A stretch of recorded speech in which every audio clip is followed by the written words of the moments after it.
Feed me, if you dare. Previously on the Shrek series review, here are my thoughts on Shrek the Third.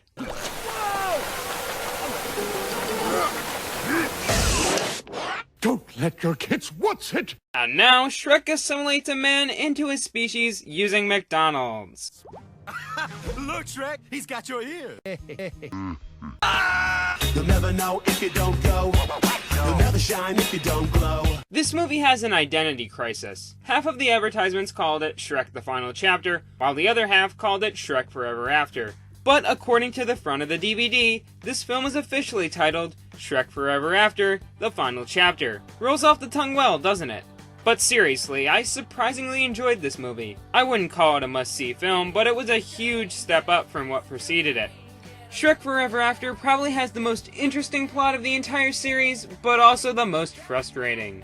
The plot is kicked off when Shrek claims that he wants things to go back to how they were before he rescued Fiona. So he signs a deal with Rumpelstiltskin, cause he's a good guy to trust, which transforms Far Far Away into a place where Rumple rules, everyone is in different roles, and no one can remember Shrek. To clarify, the whole reason his world takes a turn for the worse is because Shrek got bored. He doesn't care about the dozens of people who love and care about him. Shrek is just bored. While we do get to see the root of his boredom in the opening minutes of the film, that doesn't excuse the fact that Shrek himself is one of the worst parts of the movie. This is also due to his ignorance and persistence in the twisted new world. He can't get it through his thick skull that nothing is the same as it was, and it leads to a lot of predictable and awkward scenes of Shrek trying to impress the new Fiona, who is now the leader of an underground legion of ogres that fight in a resistance against Rumpelstiltskin. It's nice to see the princess actually play an important role in the story again, although they don't clearly explain what happened to her curse. We always see her as an ogre, and it's implied that she turns to human in the day, but the only mention of this is when it doesn't happen at the end of the film. The sunrise. You are still an ogre. True love's form. Impossible! The kiss worked. I like the concept for this movie, as it's a refreshing take on Shrek's universe that allows for a lot of cool ideas. But a lot of confusion goes on when you wonder how the new and old worlds fit together. Where did all the ogres in the new world come from, and how did they just happen to appear during the credits after the new world came undone?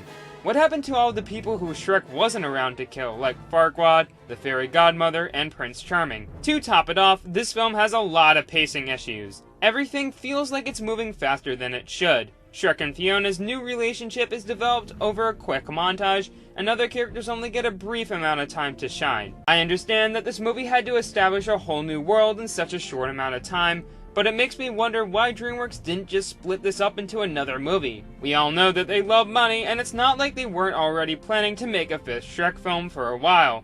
But instead we got a plot that was rushed, confusing, and somewhat infuriating.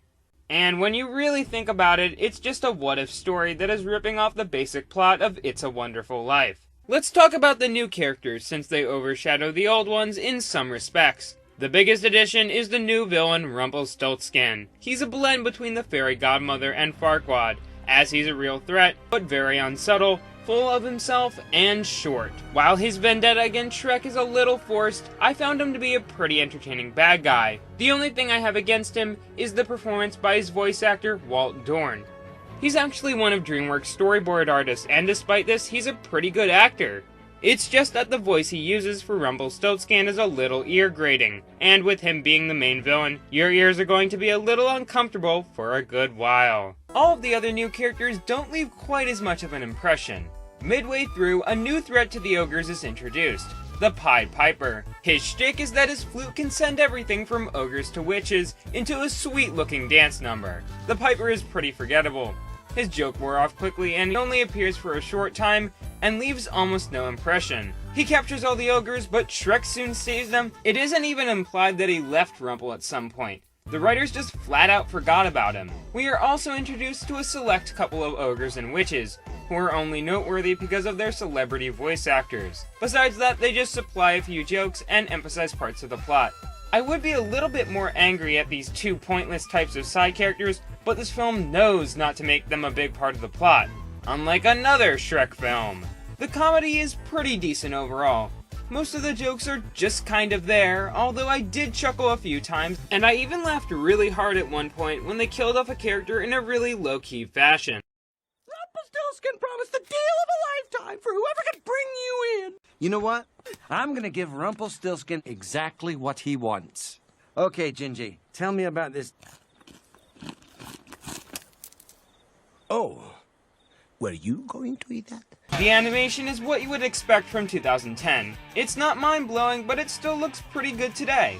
There's a lot of great detail packed into everything, as well as the best action sequences of the entire series. But some details like Shrek's skin color, which appears to be a little brighter than usual, some of the new ogres, which look a little too ugly, and the hyper-realistic and uncanny look of the king and queen, which were odd and quite distracting. One thing of note are the references to previous Shrek films, mostly to the first two.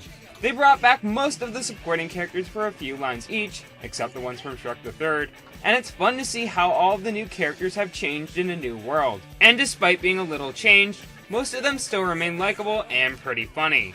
I think if they were trying to cater to the nostalgia of older fans, they went a little too far, especially with the 11-minute credits sequence that spends 5 minutes referencing the other movies. Forget Lord of the Rings, this film has the longest credits ever. I'm also a little baffled as to why they called this film Shrek Forever After instead of Shrek 4. Wait a minute, Shrek Forever After, Shrek Forever, Shrek 4. Shrek Forever After was a pleasant surprise. If it didn't have so many problems with its story, like an unlikable protagonist, and plot holes in its new setting, this film could have been on par with the first Shrek. Its unique world was a great change of pace, and I was emotionally invested and interested to see what was going on, as well as laughing from time to time. Yes, it didn't need to exist, even more so than the third film, but if you passed on it, I would give it another shot. If anything, Shrek Forever After gave the series a sense of finality and ended it once and for all. Like that's ever gonna happen. Oh, Lord. Somebody once told me the world is gonna roll me. I ain't the sharpest tool in the shed. A few months ago, after DreamWorks was bought by Universal Comcast, a fifth Shrek movie was announced. It's obvious that this is a film no one asked for, made only to cash in on the property, but I'm honestly a little curious to see what they do with it. This marathon has shown me that you can never know what to expect from the Shrek series. It's got quite a few ups and downs, and it ended up being nothing like it started. What began as a film mocking Disney's theme parks and musicals turned into a monster that spawned theme parks and musicals, and even made Disney put a pop song into their film. Even the edgy humor that made the first film so popular is completely gone in the final one.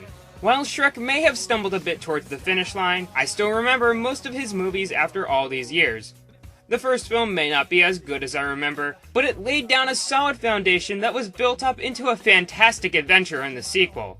Shrek the Third did basically the opposite of the second movie, and put the franchise into a state of infamy, while Shrek Forever After tried its best to give the series a satisfying conclusion, but ended up just being decent. The Shrek series may not have been perfect, but I think it's important for DreamWorks and the rest of Hollywood to look back and learn from it. This series took an odd idea and ran with it.